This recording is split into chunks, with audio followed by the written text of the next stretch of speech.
We talked about the idea earlier on before the interview about controlling your costs and how that's also key, but some have also said that one of the best ways to do this actually also is making sure you have a diversified revenue platform. Now, this is something, and this is one of the key mandates you have actually as you took over the reins for the Asia Pacific for Snapchat. Can you talk to us about how Snapchat and Snap is planning to diversify your revenue streams and why it's very important for the social media platform in this region and globally?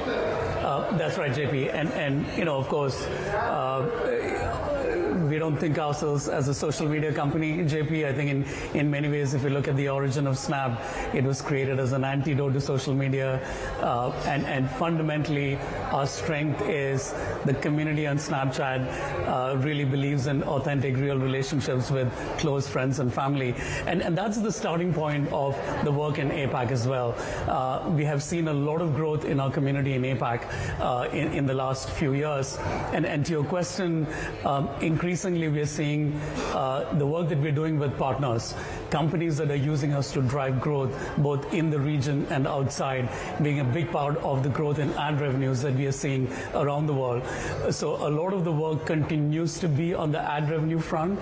And as Evan mentioned in an interview with your colleagues a few weeks ago, a lot of our recent focus has been on the bottom funnel in terms of making sure that we are building an ad platform that leverages the strength that a lot of people between the ages of 13 to 34 who are on Snap are not on any other platform, and how do we make it easy for marketers to really engage with them and really drive the performance ads growth that they're looking for. The second part is we have been investing in Snapchat Plus. And we announced that we crossed 5 million subscribers globally. And that's part of the diversification we are looking at. And just in the last couple of days, we announced a collaboration with Microsoft for the My AI chatbot that we announced earlier this year, which has already become one of the largest conversational chatbots in the world.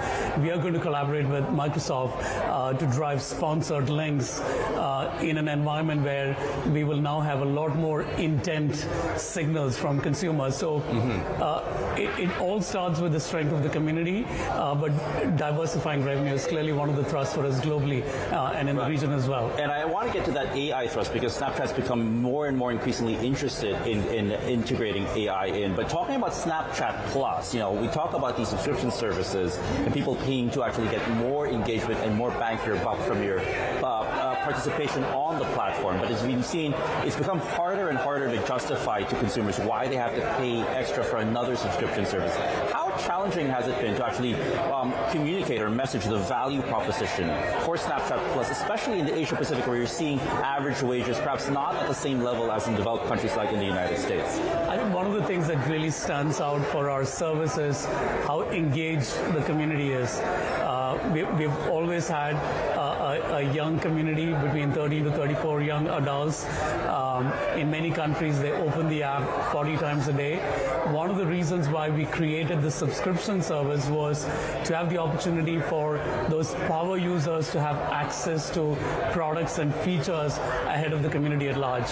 And I think what we have discovered in the last few quarters is that our community loves that. So if you look at the pace of the growth of Snapchat Plus, I think we're pretty excited, and it probably tracks ahead of what we would have thought before we launched the service. Right, and what's the take-up been like for Snapchat Plus in the Asia Pacific in terms of like subscribers who have taken on it? Can you give us an idea of numbers and what the pickup has been over the last 12 months, for instance? We haven't broken down the numbers, but it's 5 million globally, and I think it reflects our strength in communities in Asia as well. I mean, we have a very large community in India, 200 million users and growing.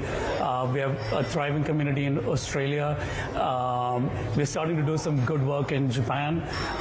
And of course in Southeast Asia, when I look at Philippines and Malaysia and Indonesia. So I think the strength of our Plus community reflects the broader strength of our global community on Snapchat. Right. So